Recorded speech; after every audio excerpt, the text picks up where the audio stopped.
What type of position is this, bro? That's the 6'8". Yo! That's the 6'7". This is Bro, crazy. he's shitting. His ass is on his face. He's shitting on Volk is shitting on him. him. Yo. Volk just farted on Lopes. This is the most disrespectful shit I've ever seen in my life. Bro, Lopes is eating his ass. Bro, what is this? Oh my God, his butthole was in his nose. Bro, is that even legal? This is why Diego Lopes lost. Bro, what move is this, bro? He needs to go back to the drawing board, bro.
When you've got a guy like Diego Lopes who's going to bring it, you know he's going to bring it. He's a gamer. He's going to want to get in the face and make it a fight. So we're going to have no choice but to fight. That's the fight he brings. That's why he's so exciting. And that's why you're all going to be in have a great fight Sunday morning or daytime, whatever it is. So cannot wait. Again, we're going to put on a show for all of you. We see you there wearing the Cooking with Volk apron. So, I mean, put it summary for us. What is the recipe to beating Diego this weekend? I mean, like I said, very, very tough guy. You know he's durable. He's good at striking. He's powerful. He's good at the ground. But that's when you've got to use everything. I just think I'm too smart. And I'm just going to, again, the first fight obviously went my way. He will make adjustments. But I just don't believe that's going to be enough. And for you, Diego, if you win this weekend, it will be 1-1. As champion, would you go to the UFC and say, hey, I want the trilogy and a rematch with Volkanovski? Oh yeah, I think it is 100%, Volkanovski is a legend in the sport, so if UFC say me, you need one more fight with Volk, I take this.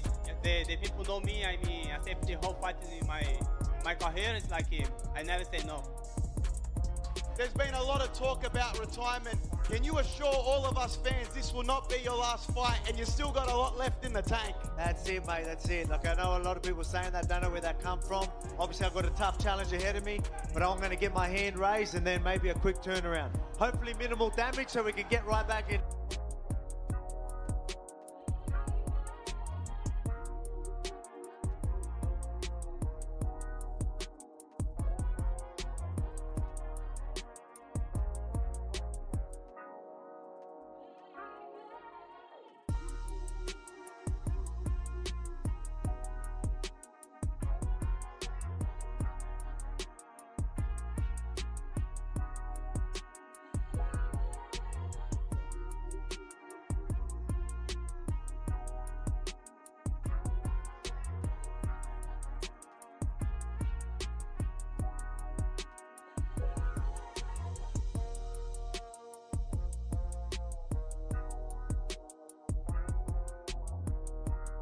The strain has reappeared, and it is more potent this time.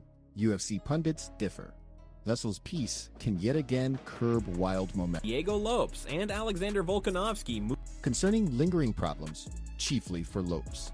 This is not merely a second contest. It's a showdown involving self-respect history. Diego Lopes made the necessary adjustment to be able to keep up with Volk. Volk is going to move. Volk is going to score.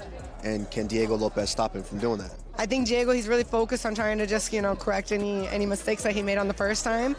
But yeah, I think Alex is gonna come in strong too. I don't know how what's their strategy is gonna be, because the fight was kind of like so close the first time, you know what I mean? So Volkanovski. The champion expressed clearly that a rematch doesn't hold the same gravity regarding what defines his career, since he had already won once against Diego Lo. He holds that genuine legacy bouts arise from treading new territory, for instance, dealing unbeaten challengers their first loss. Some people might have wanted me to see against maybe a Movza undefeated guy, and that maybe for legacy reasons and people that are in the know. But then you've got everyone that... They just, want to see me battle. They're like, wow, this is going to be thrilling. That time was thrilling. Now we get to host this fight in Sydney. So I guess they're all in for it. Legacy-wise, having a rematch against someone I just beat, is it going to be doing... My legacy? Not likely. But each fight, I honestly don't think I truly need to concern myself with that. I believe every bout will be a major one. Me just defending against these young, hungry challengers. Off a big victory, and just knowing that we're going to put on a show that's... At least I've got a good dance partner for Sydney. But that doesn't mean I can't still get these guys. And then we talk about legacy. Maybe that's exactly... Subsequent to a year with less action needing more recuperation, Volkanovski notes his current initial bout offered many vulnerable points. There were minor errors that, to make an unauthorized landing. Those particulars, he states, have been refined. The goal is to be accountable, leveraging his strengths. You talked about last year you didn't get to be as active. There was a little bit more recovery time needed. How are you looking at mitigating the damage of this fight? Just capitalize on the opportunities that come my way. You know what I mean? Again, he's going to be aggressive. Even though I felt like I had some great options, there was times where I did some things that weren't too good. Where he would catch me, there's things I just could have done better. And some of those things are just very little things. You know what I mean? So very little things that I need to fix, and we fix them. So that's again, I want to make him pay for the things, and then obviously do the damage. Bulldoze, is that the word I was looking? Bulldoze through with some big punches or whatever it is, and yes, still stay safe. When I say that, doesn't mean I'm going to be reckless. It just means I'm going to capitalize on opportunities and really capitalize. If I feel like there's a finish there, I'm going to really turn in for the finish. Then I can... To Diego, this second bid for the title differs entirely from his first. He is carrying a match as a chance to show how much more composed and confident he has grown. Okay. Diego, as a man who has fought and came up short for the title before, getting this rematch round and a second opportunity, does it put more pressure on you, or is it more exciting because you get another shot at this? No, it's like no pressure. I think now it's like I'm more calm, more confident in myself too. After I'm trying to talking with Volk like for 25 minutes, not is new for me, So yeah, I'm possess the capability to finish it. He acknowledges his excessive focus on delivering a single decisive hit, leading him to deviate from his... He's preparing to show a more disciplined and confidence in myself. When you look at the first fight that you and Alex had, is there one thing that cost you that fight that he did better, or are there a few things that you think, okay, this one needs to be changed, this one needs to be changed? When you look at that fight, how do you break it down? Oh yeah, it's like I know I make a lot of mistakes in the fish fight with Volk. I'm trying only finish here one big hit, one big punch. Like more is like after the second round when I'm dropping him, I feel like okay, I have the power for finishing him. It's like only looking for this, so I forget many things in my game plan. I think I fixed this in the training camp. I fixed many things, so now it's like it's complete. Like a very close contest that still produced a clear victor the first time around, yet highlighting conviction, granting him a fresh chance right away. Diego must be focused, active, and while Volk possesses superb combat IQ and careful... But Volkanovski clearly deserved to win that fight. Right, there's been critics out there, but since then Diego knocked out Lord John Silver with an incredible spinning elbow, put him to sleep, right? Slowed down the hype train of John Silver, and now he gets another crack. Because as we mentioned and as we touched on, we don't know how long Volk is going to be around this sport. And listen, Diego Lopes has a chance now to go back in there and right the wrongs. He's got to be more active. He's got to go first. He's got to lead the dance. But one thing we know about Volkanovski is that the man has a ridiculously high fight IQ. He takes his sport so seriously. He's got one of the best teams around him in terms of technical input. So it's on both sides. He's had 25 minutes with Diego Lopes. He'll watch that fight back. The cage. From his cooking craft to the funny acts he shares online, and join that unwavering rigor and practice. A truly complete champion. For Australia, there is no better ambassador on the global stage, both as a fight. Just everything about Volkanovski impresses me. I mean, number one, when you speak to the guy, he's one of the best human beings. He's so humble. He's so down to earth. He's got a great sense of humor. He's a man of the people. He's awesome at cooking. He's a great little actor. You see the skits that he does online, like the old man bit, you know, like falling asleep and everything, walking out with a walking stick and whatnot. And then combine that with his fighting ability, his fight IQ, the way he stays calm under pressure, the way that he learns from all performances, the discipline that he has throughout all of his training camps. I mean, the man, you can't get a better champion than Alexander Volkanovski, and Australia could not have a better person to represent them on the world stage than Alexander Volkanovski. However, Demetrius Johnson is stating things as he views them. He's not enraged, but just vexed by what he views as unevenness in how championship bids are given out. Based on his own record of defending championships, he argues, winning runs precede another shot. Now he says, certain fighters can lose and return instantly for a title. Often, for him, this is about transparency. If popularity dictates choices, the UFC should simply state it so fans comprehend the reason. I'm not mad. I just want it to make sense, right? Like I've been in your shoes before, right? Like I've defended the belt so many times. I see the guy who's next in line. You know, Joseph Benavidez. After I knocked him out, I beat him in in Toronto. He goes on a 5-fight win streak. He gets the next title shot. John Dodson, I beat him. He goes on a 5-fight win streak. Nowadays, it's like you fucking lose to the champion. You go get one fight and you come back like you're already back in a title shot, right? It's same thing. You know, you look at Peter Yan. He just fought Marab. He took him 3 fucking years. 3 years to get back a title shot, right? It's like it's almost like, you know, that's what we talk about Dana White privileges, right? It's like how, like if they want to just say he's way more popular than you guys, he's getting a shot. That's why he's getting a shot. Just way more popular. I don't give a fuck. This man's on a 20-fight win streak. He's way more popular. Come out and say that way.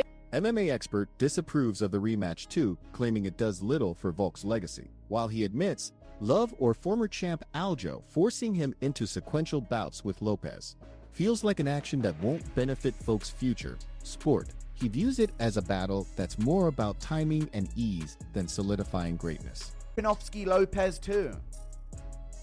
This is disgusting. Diego Lopes beat Gene Silva. Movsar Evloev is there. I know he's been inactive, and people are talking about Lerone Murphy like he didn't just beat fucking Josh Emmett and Aaron Pico. The Murphy one is like, okay, well, we haven't really seen him beat a top 5 guy yet. It's not like he's the Tony Ferguson of the division that people are making him out to be. You got to do one more, and I've been waiting for guys to do one more. But there's been no time for it because of the timing of things. But Evloev? Aljo? Something fresh? Something new? Aljo, former champ? I know he lost to Evloev, but Evloev's right there, the undefeated Dagestani guy for Volk to take on in his last fight. This is Volk's last fight.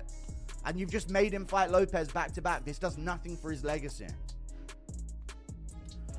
This does nothing. However, Lerone Murphy rates this one heavily for Volk, while still acknowledging Diego's. He is convinced that across 100 imagined contests, Volk would triumph almost every time. Murphy highlights Volk's intellect and calm demeanor. Observing Diego's previous bout with Silva revealed defensive flaws a combatant like Volk would leverage. To him, astute strategy and seizing opportunities establish Volk as the definite frontrunner going into the rematch. Alex Volkanovski and Diego Lopes.